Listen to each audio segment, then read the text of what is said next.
வந்துவிட்டோம். புக்கன் படுத்த மரங்களை கோரி அறியப்படி நமக்கு செய்ய வேண்டும். ஆகட்டும். ஓம் நமச்சிவாய நமக.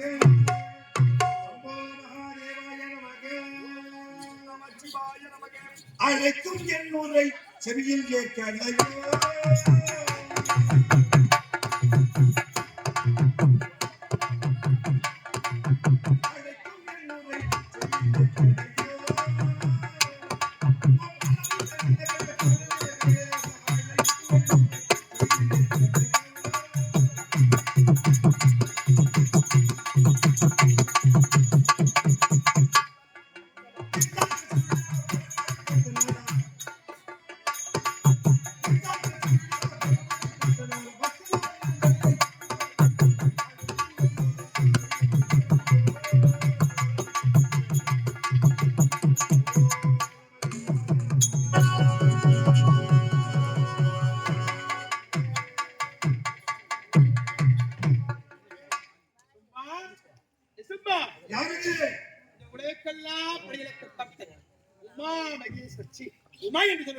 மகேஸ்வரன் நான் தனித்தே வந்திருக்கேன். அதனால் உங்களை கண்களை திறந்து பாருங்கள்.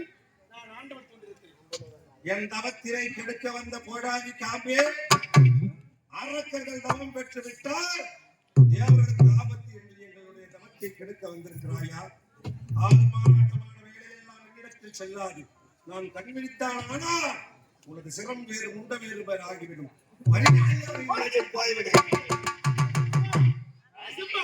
உண்மை அறியாமல் பேசிக் கொண்டிருக்கிறீர்கள் இருவரும். ஆனால் உண்மையான கடவுள் வந்திருக்கிறேன். அதனால் சந்தேகம் கொள்ளாமல் நித்திரத்தை திறந்து பார்த்து நிச்சயம் ஆண்டவன் சத்தியமாக நிச்சயமாக அண்ணா வந்திருந்து பார்க்கலாமா? பார்க்கலாம். ஆஹா ஆஹா ஆஹா.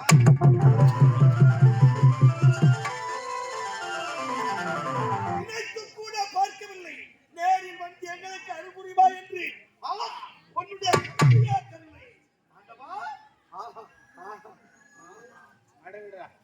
இப்பேற்பட்ட பேரழகோடு இப்பேற்பட்ட அடக்கத்தோடு இரண்டு வீரலை பார்க்கும்போது அப்பவும் பற்றிக்கிறேன். நான் கொண்டேனா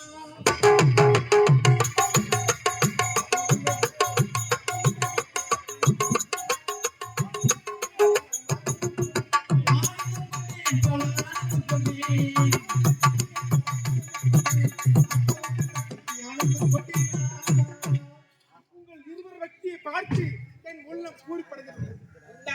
இத்தனை ஆண்டு காலம் இல்லாமல் இப்பேற்பட்ட பெருத்த கேள்வியை நாடு வேண்டாம், நகர வேண்டாம், பொன் வேண்டாம், பொருள் வேண்டாம், ஆண்டவன் பாதனை கெடுத்தால் போதும் என்று பொறுமையோடு கவிழ்ந்து கொண்டிருக்கிறீர்களே. இந்த கேள்விக்கு என்ன காரணம்? என்ன காரணம் தெரியுமா? ஆண்டவா, மண்ணிலே அரிய பெரிய வனப்பட வேண்டும் என்பதற்காக இரவென்று பாராமல், பகல் என்று பாராமல், காற்றென்று பாராமல், மழை என்று பாராமல், குளிரென்று பாராமல், வெயில் என்று பாராமல் இந்த காற்றிலே புதித்தே உன்னை பூஜித்து வருகிறோம். எங்களுக்கு அரிய பெரிய வனம் வேண்டும். சுப்பா, இதுவாயினும் மனம் திறந்து எடுத்து கேட்க வேண்டும். நானும் மனம் மகிழ்ந்து உங்கள் இருவருக்கும் தர வேண்டும். சபா வேண்டுமோ? சொல்லுங்கள். எந்தன்னைக்கு இந்த வரம்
என்றால் இப்படித்தான் உண்மை. சாகாரம் அது முதலெழுத்து சா. வேதாமல் அதன் முதலெடுத்து வே போகாது செல்வம் அதன் முதலெடுத்து போ அப்படி மூன்றை இணைத்தால் சாவே போ என்ற வார்த்தையை கேட்டிருக்கிறார். மரணமில்லாத வாழ்க்கையை ஒரு மனிதனுக்கு யாராலும் கொடுக்கவே முடியாது. பிறப்பு ஒன்று இருந்தால் எல்லா மக்களுக்கும் இறப்பு நிச்சயம் உண்டு. பிறப்பும் இறப்பும் இரண்ட கடந்த வாழ்க்கை தான் மனித வாழ்க்கை. இது அறியாமல் சாகாமல் கேட்டிருக்கிறார். அது என்னால் கொடுக்க முடியாது என்றால் மன்னவர் இங்கே மரம் பெற்று தங்கிவிட்டால் இந்த பூமியே தாங்காது. இந்த பூமி என்பது ஒரு நாடக மேடை. ஒவ்வொருக்கும் ஒவ்வொரு வேடம் இருக்கிறது.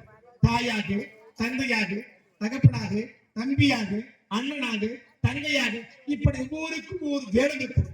அந்த வேடம் முடிந்து விட்டால், ஆயுள் காலம் முடிந்து விட்டால் எல்லோரும் என் பாதத்தின் மீது சென்றுதான் தீர வேண்டும். அதனால் சாகாமல் அதை கொடுக்க முடியாது. வேண்டாம் மரணம் இப்படி வர வேண்டும், இவரால் வர வேண்டும், இந்த நாளில் வர வேண்டும், இந்த நேரத்தில் தான் வர வேண்டும் என்று வரம் கேட்டால் நிச்சயம் கொடுப்பேன். சபாஷ். பிறப்பு இறப்பு மனிதனுக்கு சமமான ஒன்று. ஆகையால் இந்த வரத்தை தவிர்த்து வேறு வரம் என்ன வர வேண்டும் தெரியுமா?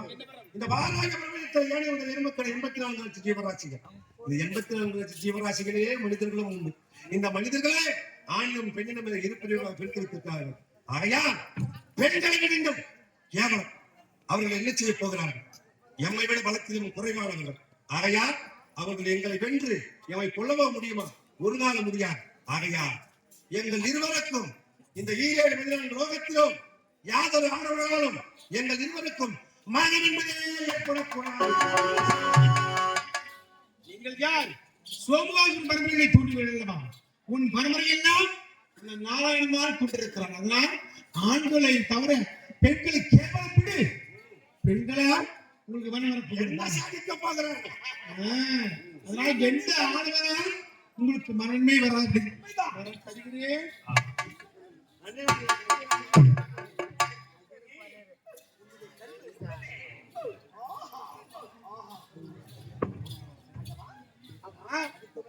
நான் வந்து வெகு நேரம் ஆகிவிட்டேன். இந்த இருவரையும் நான் பார்த்துக் கொண்டிருந்தால் நேர போவதே தெரியாது. உங்களை போன்று ஆயிரம் பக்தன் ஏன் ஓடான ஒரு பக்தனை நான் காத்துக் கொண்டிருக்கிறேன். சென்று வரம் கொடுக்க வேண்டும் அல்லவா? நான் கொடுத்த வரத்தை கொண்டு நாட்டை சீர் சிறப்போடு ஆக வேண்டும்.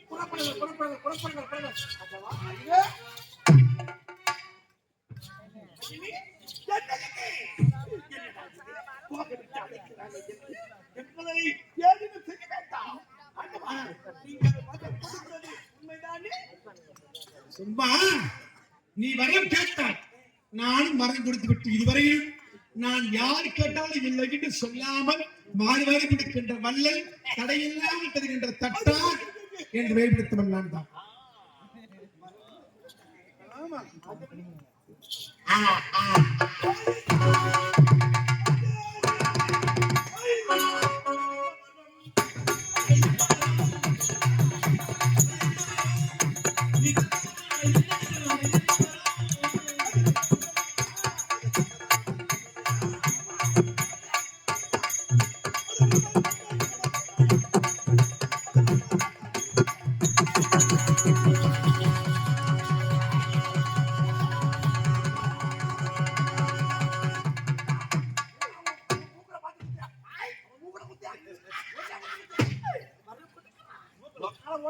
அரக்க புத்தி அறுபத்தி என்று சொல்வார். உண்மையிலுடைய வார்த்தை. வரம் பெற்ற உடனே இத்தனை நேரம் பக்தியோடும் பணிவோடு பேசிக் கொண்டிருந்த இருவரும் வரம் கொடுத்து முடித்த உடனே ஆண்டவனையே சொல்லித்து பார்க்க வேண்டும் என்று துடிகிறார்கள். இவர்கள் அடியின் காலம் வந்துவிட்டு எப்போது என்னையே அடிக்க வந்து விட்டாங்களோ இவர்கள் அடித்து இந்த உலகத்தில் இதற்கு சரியான முடிவு பெற்றது.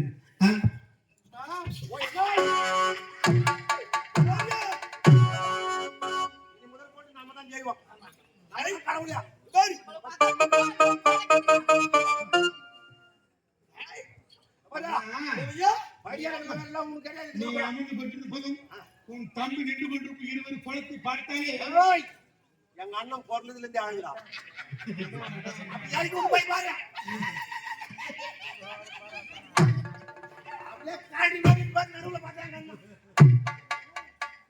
அருமை தெரியாதவன், பெருமை புரியாதவன். அது சாதாரண கரடி கிடையாது, பனிக்கரடி. மாலை வெற்றி மாலை. இதுவரையில் தோல்வியே பார்க்காத ஈசனுடைய கையில் இருப்பதோ வெற்றி மாலை, சூடு கிடந்த மாலை. இப்பை வெற்றி மாலை எனக்கு வேண்டுமா? கைதா. இது அருளுக்கு தெரியுமா? என்னடா அருமை? இது யார்? நல்லெண்ணத்தில் மட்டும்தான் இருக்கணும். என்ன மலை மலை அவனுக்கு பேசிக்கிறான்?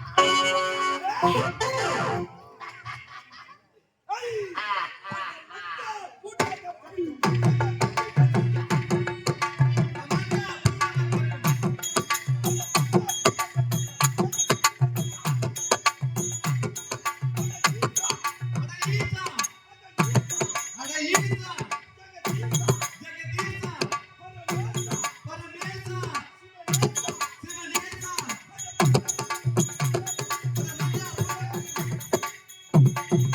நீ கேட்டாலும் இல்லை என்று சொல்லாமல் இந்த மாலை இன்று இல்லாவிட்டால் நிச்சயம் உனக்கு ஒரு நாள் வரதான் போகுது. யாருக்கா? இந்த மாலை நிச்சயம் உனக்கு வந்து சேரதான் போகுது. யாருக்கா? ஆமா, என் கழுத்து இருப்பது வெற்றி மாலை. இந்த மாலை உன் கழுத்து வந்த பிறகு ஓய் நான் சாவடி போறேன். ஓஹோ. ஓய் உன்னை கொல்ல முடியுமா? காலா ஓய்யா. என்ன நீ கொல்ல?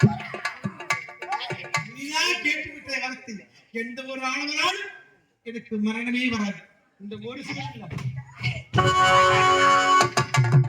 ஓராயிரம் சிவன் தோண்டி வந்தால் ஒண்ணும் பண்ண முடியாது. ஆயிரம் சிறப்படுத்த ஆதிசேஷன் பல்ல புடுங்கட்டா பல்ல புடுங்கட்டா. உனக்கு சக்தி வந்தா தொட்டுப்பா. அண்ணா கழுத்துல ஏதோ ஒரு உசு உசு அதை பத்தி நான் கவலைப்படாம். அதை அடக்கி விடுவோம். ஏன் நீ போ உடனே அனுப்பிக்கிறியா? ஒத்தி விட்டா சாக மாட்டீங்க. நீங்க தான் வர மாட்டீங்க. நீங்க தான் வர மாட்டீங்க. சாக மாட்டீங்க. என்ன?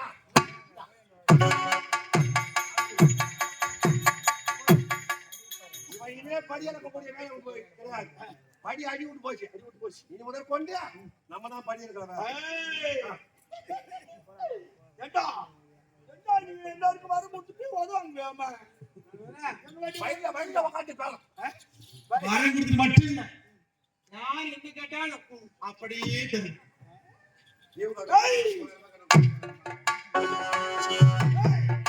உன்னை விட்டு பாத்தீங்களா?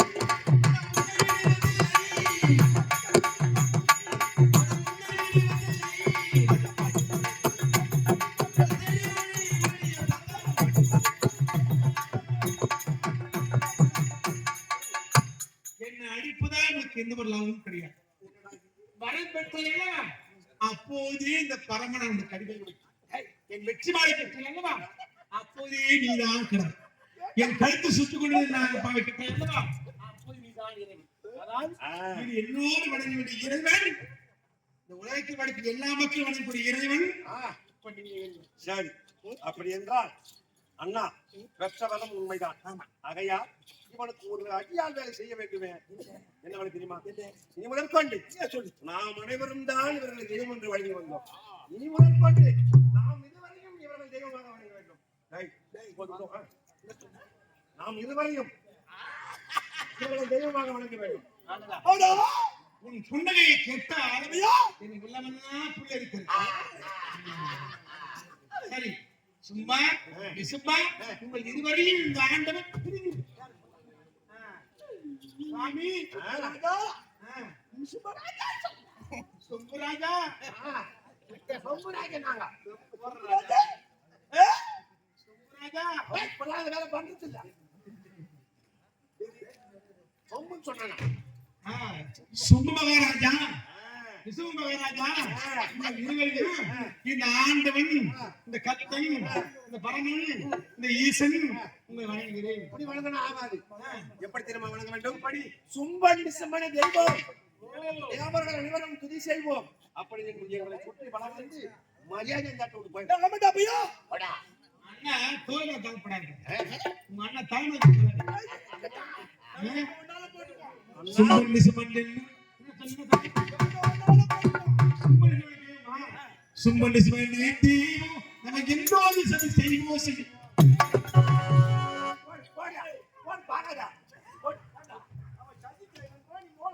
எங்க கேவல சாமி உங்களுக்கு கேட்டதா? சத்தியில சொல்லிட்டேன். சதினா. குதியே. குதி. ஆ, இப்ப பாருங்க. சரியான பாருங்க. சும்பன் ஆ, சும்பன் சும்பன். சும்மன் சுமனே தெய்வம் நாங்கள் எல்லோரும் துதி செய்வோம்.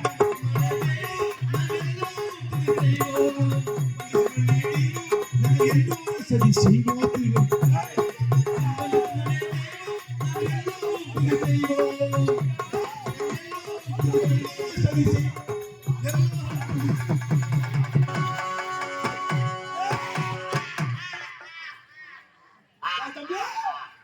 ஓய் நோ. ஏய், ஒண்ணா மரம் தட்டதா. தேவர் மூவட்டு யாவரா. தேவத்திலே மருந்து செல்கிறார்கள். சிதவை எடுத்துக் கொண்டு ஓடுகிறார்கள். விடக்கூடாது என்ன? அந்த தேவர்கள் என்ன சொன்னாங்க? என்னை அடியா துண்டமாக அடித்தான் அல்லவா? அது மட்டும் கிடையாது. தேவேந்திரன் இருக்கிறானே, அவருடைய மனைவி இருக்கிறானே, என்னை பார்த்து என் மீசையை பார்த்து தொடக்க கட்ட மீசை என்று சொல்லிவிட்டார். விடக்கூடாது. புறப்படுதே அவ்வளவுதான்.